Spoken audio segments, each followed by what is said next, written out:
د یو پلار درې زامنو. څو زامن؟ درې زامن. او پلار دې درې واړو ته اراده کړې ده یو نه پایلټ جوړوم، بل نه ډاکټر جوړوم، بل نه وکیل جوړوم. په غټو غټو عهدو باندې به فایز شي، لوی تنخواه به راځي، بس زبان به بځي وي. خو د دې سړي چې کومه کور والا وه، اکثر دا زنانه ډېرې دیندارې، ګورئ خفه کېږئ به نه. هغه دا اراده کړې وه چې زه د دې بچو نه یو نه پایلټ جوړوم، بل نه وکیل جوړوم، بل نه ډاکټر جوړوم. هغه مور ورته څه وایي، ښځه ورته څه وایي؟ وایي نه سړیه پرېږده ډاکټران او وکیلان ترې نه مه جوړوه. او وایي نه نه څنګه مه جوړوه؟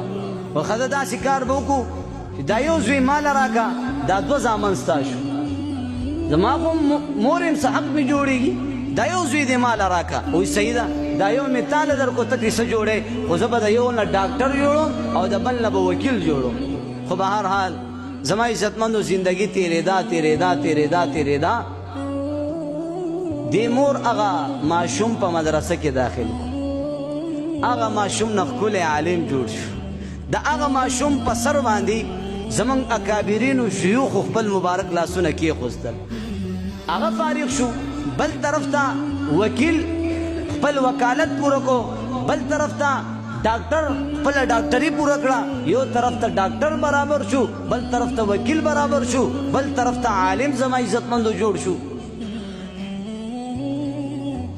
نو یو ورځ دا کور والا د خپل خاوند ته وایي سړیه راځه چې نن په دې بچو باندې ازمیښت وکړو، امتحان به وکړو چې تا وګټه او که ما وګټه.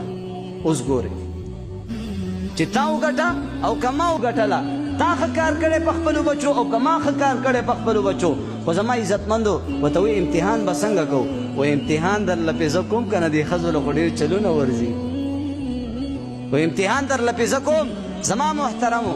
ورته وایي څنګه؟ وایي ته داسې کار وکړه په دې کمره کې کښېنه او دا دروازه لږه شان کولا وکړه او هلته نه ګوره اوس د مولانا صاحب د راتلو وخت هم دی او د وکیل صاحب د راتلو وخت هم دی، د ډاکټر صاحب د راتلو وخت هم دی. ته هلته کښېنه او تماشه کوه.